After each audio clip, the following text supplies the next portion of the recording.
So Kerr, Coach Miller joked about all the changing roles. Maybe you can get a 7th year. If something happened and you wanted a 7th year, would you take advantage of it?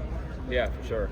And I mean, you guys are all laughing, but like it's a legitimate chance. Yeah. Like there was some truth to it. But obviously, yeah, like I said it earlier in there somewhere too, that like college basketball is, I mean, it's the best thing in the world. Like you can't compare college basketball to EuroLeague, to NBA, because the community and everything about it is so special. Like everybody has their own mascots, schools. Everybody takes pride in what school they went to, and like it's just it's the best. It really is. Like it makes me laugh, like smile, because it's a super cool thing, and I feel like I would never want it to end. You've been in a lot of places. You were at West Virginia. You've mentioned you played for Coach Huggins there. You've seen his spirit in that, and he was a Cincinnati guy. Is that part of the attraction to come to Cincinnati? Yeah, for sure. I mean, you always want to be in a school where people care about basketball, and the fans love the school and everything. And I mean, I don't think there's a better example than Cincinnati. Super rich history about basketball. People care. All those things combined. Day-Day, Coach talked a little bit about how shy you were when he first met you in that office in Kilgore. How much has this program meant to you over the last couple of years, and when it comes to the development of you both on and off the court? It's been great. Just being here and growing up, just coming from Tucor and coming here to the just getting adjusted to everything, just building that bond with Coach Miller, on and off the court also. Just him pushing me to be the best version of me, and me being a leader for the team. Now, I joked with Kerr a little bit earlier how much back and forth has there been between you two in regards to that West Virginia-Cincinnati game here a couple of years ago in the tournament when you guys were going back and forth. We was just talking about that actually, because he shot a 3, right? It was like right here. No, it's the other corner right there. He shot a 3, and his hand was like this, and I tried to flick his hand up, but he grabbed my hand and just started talking trash. So we had a moment. We held hands. Yeah. I made a shot in his face, and then we had that special bond moment, and here we are. But nah, it's just two guys that really competitive, and just love the game of basketball. I got a passion for it. How much did that help your transition, having seen a lot of these guys already?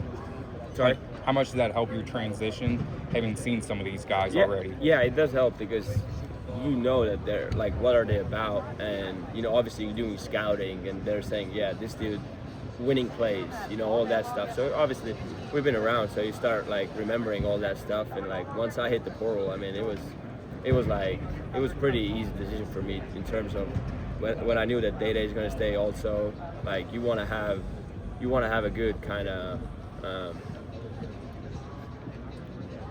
I feel like I'm Day-Day right now. No, I'm kidding. I'll just leave it at that. Day-Day, it takes a certain kind of person to go through the grind of a junior college season.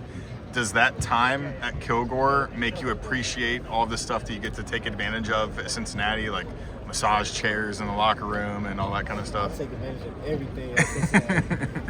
JUCO, everything really based on what you can do for yourself. Because you don't really have trainers like Bob at JUCO. You got even like I say like teammates like Kerr and Moustapha. Like everybody just there for themselves. But I treat it as a whole, as a team, just coming from Not a lot of chartered flights at JUCO. Yeah, it's straight fans only. You might get a bus if you make it a hunch. Moustapha, for those that don't know, when did you start playing basketball, and are you surprised that you're at the level that you're at right now? I started playing basketball when I was 14, going to my 15. So that year I didn't really play basketball, but when I hit my 15 years old, I was like really playing and practicing and working out and stuff like that. And I would say it's not really surprising, because once I started playing basketball, I was working hard, every day, trying to get better. So I knew already that like I'm gonna get somewhere, and which I'm still working on, trying to get somewhere still. Soccer before that? I played soccer when I was. Walk us through what it's like to actually be here now. You weren't able to attend last year. What's this been like for you out here this year? I'm all for it. I didn't expect it to be nothing like this coming in. This is my first time here at Media Days. Just talking comfortable, just being me, doing what I do. And we gotta ask, the puppy going home on the flight with anyone of you I guys? wish, I'm not gonna lie. I seen a brown, I think, and the tangle or something like that. I do want to take that. Moustapha, was there a moment or a game when you were 14, 15 that you really played really well or had a huge dunk that you decided this is what I want to pursue? You know, back in my home, we don't really like play real games. We just like working out, you know, going up and down the court, just playing some basketball, you know. But when I hit 15 and I started playing basketball, and my uncle come watch me one day, he was like, I mean, I think you can be really good, you know, the way you skill and stuff like that. So I was like, I really got to take this serious and trying to get better. How does Coach Njai's background and playing experience and all that help you? He obviously been in the NBA, so he been teaching me a lot of good things. And I actually went to his brother academy when I was in Senegal, Flying Stars. So I was there for a year and a half. Then I came to the state. But since I got to the state, you know, he been teaching me a lot of good things, teaching me how to be a pro and all that stuff. So I think it's been a really good important thing for me. Moustapha, since coming to Cincinnati, you've really changed your body. I think you said you added about 10 to 15 pounds this offseason. Walk us through what that process was like with Coach Rayfeld and their strength staff. The Master Factory, man. The Master Factory. You know, Rayfeld is obviously a great guy. You know, great strength coach. You know, been doing a lot for us. He cares so much about us that you can't even imagine. But he been doing a really good job, you know, in all our players and stuff like that. So, and we've been working hard on the Master Factory too. So, I think it's what it says. Yeah, I'm sorry, I want to add to that because Rayfeld has helped me personally a lot too.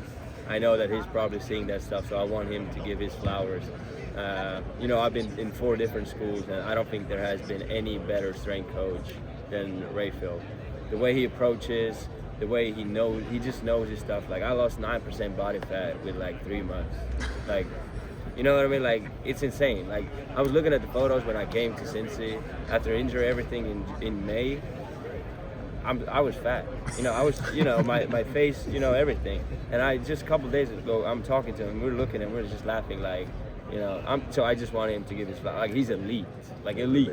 What's the best aspect of his program? Is it the dieting? Is it the specific workouts? Everything. I think it's everything combined. Everything combined, man. Like, You need to lose weight, he's gonna help you lose weight. Yeah. He's gonna put You on need your to gain, plan. you're gonna help you gain. Make sure you're eating good. and he's gonna, like, you know, he's gonna make you send a photo of what you eat for dinner, breakfast, lunch. We have our own little group text. Yeah. Like, I don't know, anybody has a meal, they send a text in there. So we're always like, I feel like it helps him keep us accountable, but also keep each other accountable. Because obviously, you know, I know that he needs to gain weight. He knows that I gotta lose weight. So when he sees that I'm eating fries and burger at 11 o'clock, then he's probably like, come on, bro, you know? Because I'm kind of letting him down with that. So yeah, he's amazing. You guys had a good showing against Michigan this past week. How much stock do you put into that, and how do you stay grounded knowing it's just an exhibition and you guys are kind of tinkering with a lot of different lineups and rotations in that setting? Really, just seeing what we got and see what we need to work on. You know, just see what we need to work on with our weakness and see what our strength was, and just building confidence with the team. Just seeing what we got, just seeing how we play with each other. We always go to each other in practice, so just playing against somebody, playing together. We just want that. We want the best for each other. And as a follow-up, when you see a guy like Sean Abaya come in and have that type of success, how much does that drive you to continue putting in that same amount of work that him and Keyshawn are putting in? I mean, I love it. I mean, they work every day. It's crazy, and it shows. Like, just Sean, I just tell them boys, Sean and Keyshawn, just go out there and do what they do. Play with confidence. If you mess up, let's play. Don't worry about it. Just, you know, just being a young player, just telling them, just them being a young player, just telling them with my experience, just keep playing, let's play. Don't worry about it. As a group that's been through the grind of the Big 12, what's the best advice you can give them in terms of what they need to adjust once they get into this type of setting? I don't know if adjust, but just like that the bad days are gonna come, you know? Like, there's, you know, Big 12 is just such a competitive, it's the best basketball conference in the nation, and every game and every day is not gonna be flowers and sunny and hoo-ha-ha, you know?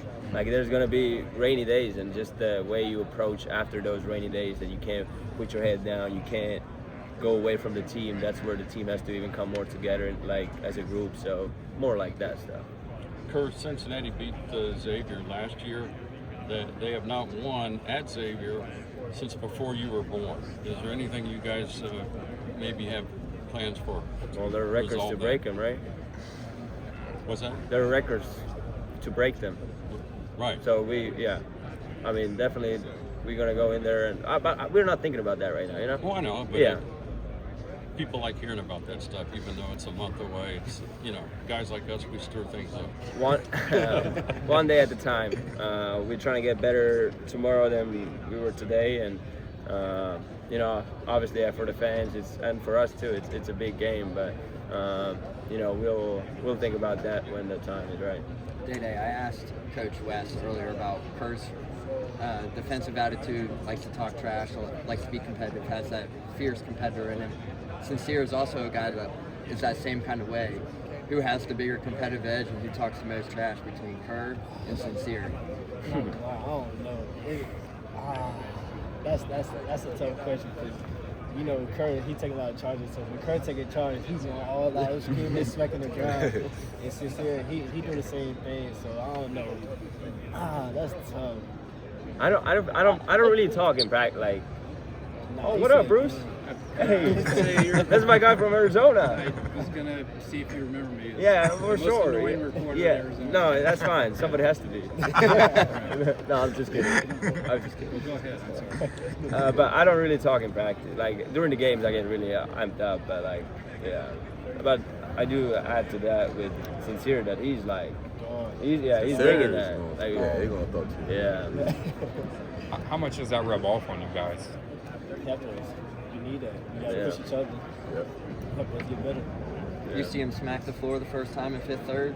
Come 2 weeks, what's your guys' reaction going to be? I'm with him. Yeah. Got your back. We with you. Yeah. Hey, Kerr, speaking of, I know you get asked this all the time, but just curious if you reflect on this 6th year you're in and how it feels, and does it seem crazy to you even? No, I think it's freaking awesome. Yeah. I think like it's my freshman year. The excitement is the same. Experienced more than I was then. In a better shape than I was then. So I feel like I just got here. Yeah. But how would you say you picked up things at each stop? You played for 2 coaches at U of A, and then West Virginia, Kentucky, and now you're here. Yeah, every coach that you play under or every school, life teaches you different lessons, and I don't like to compare them because every stop has shown something that you didn't know or anything. So I'm just very thankful that I've had a chance to be at 4 different schools. People look at it like, team hopper, all that stuff. You know what I mean? But I look at it a different way, that I had a chance to do that, and my story is different than everybody else's story. Day-Day's story is different. Moo's story, I'm not gonna get it. It's amazing. Like, you guys should really, like, as I'm helping you guys out, you guys should ask about his past. We saw videos of this dude when he was 15 working out back in Africa. Where is he from? I mean, you're gonna, like, tears gonna start coming because you're like, there's no freaking way that he's right now in Big 12 in a very, very good team in a leadership role. Like, it's very special. How about last year and that injury too? Did that change anything in your perspective? Yeah, it brought more hunger to me. I got a little break from basketball, and it was hard to be without basketball. And when you're without it, like, it just brings the hunger, and you just want to get back out there. Kerr and Moustapha, it's part of my question. I wanted to know what the transition was like for you guys, playing internationally and then coming to the U.S. and kind of reflecting on your college careers thus far. I would say it's a good experience, coming out from Africa, obviously Senegal. I was there working out. They actually saw the videos of me working out over there. And it was kind of messy, went on the outside court, and everything. But I think it's a really good experience, changing from Senegal to the United States, playing basketball. And one reporter asking me, is it surprising? And then I was like, it's not really surprising, because I really, like, when I was working out in Senegal, I really knew that I'm gonna be better, and then I'm gonna try to walk my tail off every day and get somewhere, and which I'm still doing right now. he played on the rocks, like outside. like this is true. Like we saw the video. Yeah, he riding a bike to the court. To the court, like you fall down on the court, your knees are bleeding. You know? Probably Coach West was telling them the story because he went to Senegal this summer and he saw my my old club. You know, they were working out and stuff. And he told me he was just sitting there. He was like, so Moustapha was here like 4 years ago. That's crazy. Yeah. So that's what he was saying. So I was like, yeah, that's just a transition. You said you went to Coach Njai's brother's academy Yeah. for a year and a half. Yeah. What did a day look like? Was it class and eat basketball, and that's just 24/7 what you're doing? So it was yeah, because when I went to the club over there, it was in the morning I go to class, and then when I come back from class I get like a little nap or whatever, and the bus ride to over there, it was not a bus, it was like a van. So, Okay. but the van ride was like I would say 45 minutes. Okay. So I would just take the van 45 minutes, get there at 3, work out with the young category, and then work out with the big category. So I probably work out from 3 to 6 or stuff like that. And then I went back home. So it was a pretty chill. Was that a good fit in the van, or were your knees kind of at your chest? No, it was not. That van was too small for me. Kerr, what would be the loophole that would give you an extra year? I don't want to get into that. It's something with my freshman year, I think, but I'm not too sure about it. But you're open to it, obviously. For sure. Okay, I've seen some videos of your dad on the national team back then. I'm just curious how he's influenced you on and off the court, and is national team something that you aspire to be a part of more in the future? Yeah, he was back in the day. I mean, he was an elite player. I mean, I think he's like in top 3 in the most national team games played for my country. And you know, when you come from a small country like Estonia, we really do take pride in our country. We got 1 million people.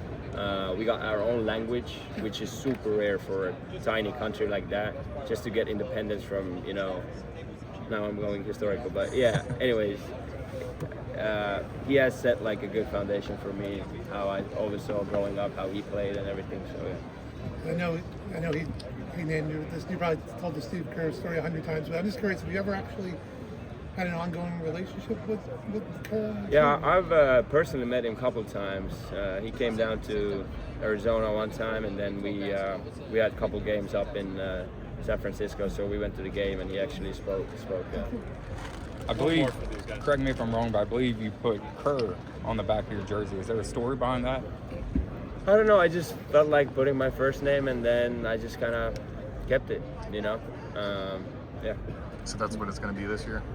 Yeah, I got Kerr on my back now too, and yeah, I'm just riding out. Thanks, guys. Thank you. Thanks, guys. Appreciate it. Guys.